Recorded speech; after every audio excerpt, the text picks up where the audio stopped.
Channel gymnastic वाली। इस video में हमारा टॉपिक है types of muscles and their comparison. Types of muscles की बात हम पहले कर चुके हैं कि 3 तरह की होती है और उनके नाम है कार्डियक, स्मूथ एंड स्केलेटन। लेकिन आज इस वीडियो में जो मेन फोकस रहेगा वो हमारा रहेगा इनके कैरेक्टरिस्टिक्स का एक common comparison.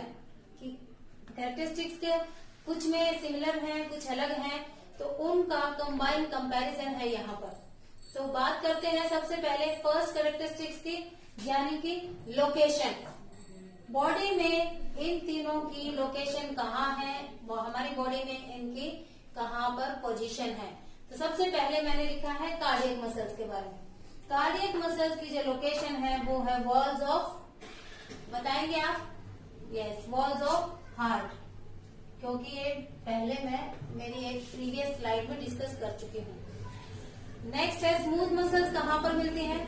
Walls of intestine and blood vessels, यानी कि विसरल ऑर्गन्स में मिलती है और मैंने मेनली लिख दिया है। नेक्स्ट है skeletal muscles. Skeletal muscles attach रहती है टू द स्केलेटन। देखिए बच्चे बहुत कंफ्यूज होते हैं स्केलेटन और स्केलेटन। अगर हम पूरे ढांचे की बात करें, बोन्स की बात करें, तो हम बोलेंगे स्केलेटन। लेकिन अगर मसल्स की बात करें तो हम बोलेंगे स्केलेटल मसल्स। ठीक है। नेक्स्ट जो हमारा कैरेक्टरिस्टिक्स है वो है कंट्रोल, यानी कि कौन सी मसल का किस तरह का कंट्रोल है, इसलिए मैंने ब्रैकेट में लिखा है टाइप्स, यानी टाइप्स ऑफ कंट्रोल। तो अगर हम कार्डियक मसल की बात करें तो हमारा इनवॉलेंट्री कंट्रोल होता है, यानी कि जो हमारे कंट्रोल, यानी कि हमारे जो बस से बाहर, यानी हम जब चाहे उसको उसके ऊपर अपना कंट्रोल नहीं दिखा सकते, यानी वो हमारी पहुंच से बाहर है। स्मूथ मसल्स की बात करें वो भी इनवॉलेंट्री है, लेकिन अगर स्केलेटल मसल्स की बात करें तो वो है वॉलेंट्री कंट्रोल, यानी कि जो हमारी स्केलेटल मसल होती है उनको जब चाहे हम कंट्रोल कर सकते हैं। देखिए अगर मोटी मोटी बात करी जाए या मेन बात करी जाए तो सारा ही कंट्रोल हमारे ब्रेन से होता है। लेकिन अगर हम मान लो फिटनेस की बात है, स्पोर्ट्स की बात है या कुछ भी मूवमेंट करने की बात है, तो इन मसल्स पे हमारा कंट्रोल है। यानी कि अगर हम चाहेंगे कि हाँ हमको बैंड करना है तो हम आर्म बैंड कर सकते हैं, पैर उठाना है तो हम उठा सकते हैं, यानी कि हमारा यहाँ पर इन पर कंट्रोल है। लेकिन अगर हार्ट की बात करें तो जब हम उसको चाहे रोक ले, जब चाहे वो धड़के, तो ऐसा नहीं है, यानी कि वो हमारे कंट्रोल से बाहर। नेक्स्ट कैरेक्टरिस्टिक की बात करते हैं फाइबर शेप, यानी कि इन मसल्स में जो फाइबर है उनकी किस तरह की आकृति है, कैसी उनकी शेप है। तो सबसे पहले बात करते हैं कार्डियक मसल्स की, अलोंगेटेड, स्मूथ मसल अलोंगेटेड, स्केलेटल मसल अलोंगेटेड, यानी कि ये वाला जो कैरेक्टरिस्टिक्स है तीनों में कॉमन है। आगे बात करते हैं सिलेंड्रिकल फाइबर्स दैट ब्रांच, यानी कार्डियक मसल्स की या मसल की जो फाइबर्स हैं उनकी कैसी शेप होती है? एलोंगेटेड के साथ साथ सिलेंड्रिकल फाइबर, और जो उनकी ब्रांचेस होती है सिलेंडर टाइप की वो होती है।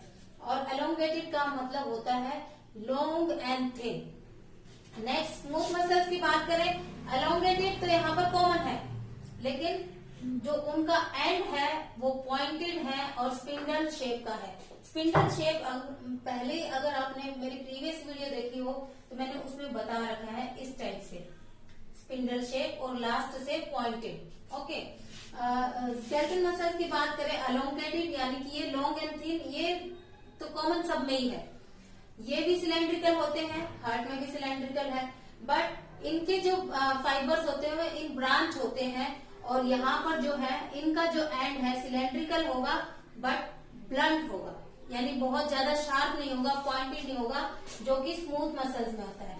नेक्स्ट कैरेक्टरिस्टिक्स की बात करें तो है कॉन्ट्रैक्शन एबिलिटी, यानी कि संकुचन की, हिंदी में अगर बात करें तो उसको संकुचन बोलते हैं। कॉन्ट्रैक्शन जो एबिलिटी होती है वो किस में किस तरह की होती है? तो कार्डियक मसल्स में इंटरमीडिएट होती है, अभी मैं बताती हूँ वो क्या है, और स्मूथ मसल्स में कॉन्ट्रैक्शन एबिलिटी ग्रेटेस्ट होती है, यानी कि बहुत ज्यादा, और स्केलेटल मसल में लिस्ट। अब कुछ लोग कंफ्यूज होते हैं कि स्केलेटल मसल हमारा वॉलेंट्री कंट्रोल है और उसका लिस्ट यानी कि कम कॉन्ट्रैक्शन एबिलिटी कैसे होती है। तो मैं वो बताती हूँ। कॉन्ट्रैक्शन एबिलिटी का मतलब है कि ये कम देर यानी कि कम ड्यूरेशन के लिए कॉन्ट्रैक्शन होता है यहाँ पर, लेकिन वो होता कैसा है, बहुत फास्ट यानी बहुत स्पीड से, जिसके बारे में हम आगे चर्चा करेंगे।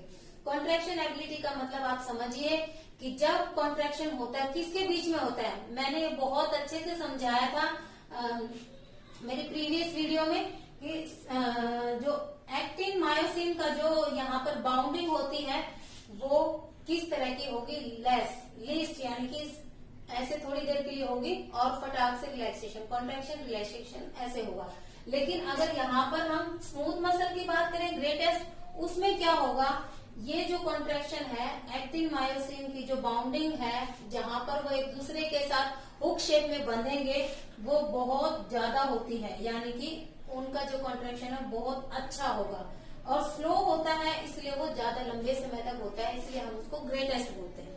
और ये होगा मीडियम, इंटरमीडिएट, ना बहुत ज्यादा ना बहुत कम। आगे बात करते हैं हम स्ट्रेशंस की। स्ट्रेशंस का मतलब होता है स्ट्रिप टाइप, देखिए ऐसे स्ट्रिप्स होती है। तो कार्डियक मसल्स में स्ट्रेशंस यानी कि स्ट्रिप्स प्रेजेंट है, यानी उनकी जो शेप होगी फाइबर्स की वो इस तरह की, उसमें थ्रेड लाइक स्ट्रक्चर आपको नजर आएगा।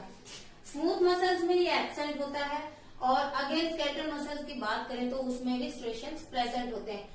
अगर आप इनका कंपैरिजन करके देखें तो कार्डियक एंड स्केलेटल मसल में ऑलमोस्ट सिमिलर कैरेक्टरिस्टिक्स होते हैं, बट एक ही मेन डिफरेंस होता है वॉलंटरी और इनवॉलंटरी का।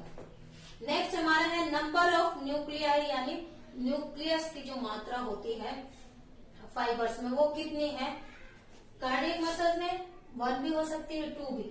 स्मूथ मसल्स में 1, बट स्केलेटल मसल्स में मैनी, यानी न्यूक्लियस जो प्रेजेंट होता है फाइबर्स में वो स्केलेटल मसल्स में बहुत ज्यादा होते हैं।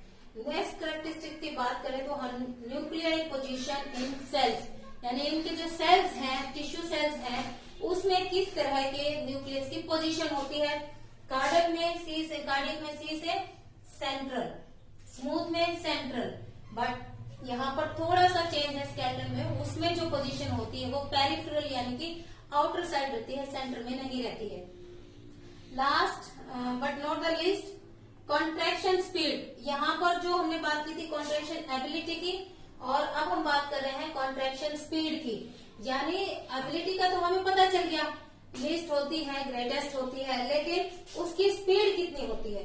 तो स्पीड इसमें इंटरमीडिएट थी, कार्डियक में, तो इसमें भी इंटरमीडिएट होगी। अब यहाँ आप देखिए स्मूथ मसल्स में कॉन्ट्रैक्शन एबिलिटी यानी कि जो ड्यूरेशन थी वो बहुत ज्यादा थी। क्यों ज्यादा थी उसका रीजन आप यहाँ समझ लीजिए, क्योंकि जो इसकी स्पीड है वो स्लो है, यानी कि एक्टिन, यहाँ देखिए आप, एक्टिन और मायोसिन की जो बॉन्डिंग है वो धीरे धीरे होगी, और अगर धीरे धीरे होगी तो रिलैक्सेशन के लिए भी वो धीरे धीरे ही वापस जाएंगे, यानी जो कॉन्ट्रैक्शन हुआ वो ज्यादा देर तक के लिए, ज्यादा लंबे समय के लिए हुआ, इसलिए हमने उसको बोला है ग्रेटेस्ट।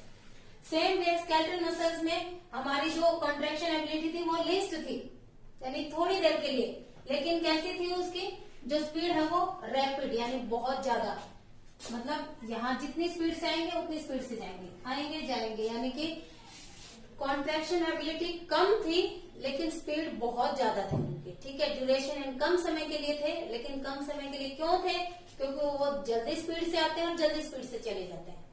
तो फ्रेंड्स ये था कंपैरिजन तीनों मसल्स का एक साथ, और इस जो टॉपिक से एसटेट में बहुत ज्यादा क्वेश्चन आने की संभावना होती है, तो ये वीडियो मैं स्पेशली एसटेट पर्पज से ही बना रही हूँ। और बाकी अगर आपको मेरा नेट पर्पज से वीडियो देखने हैं तो मेरे चैनल पे अवेलेबल है मसल्स के बारे में। Thanks for watching, bye bye.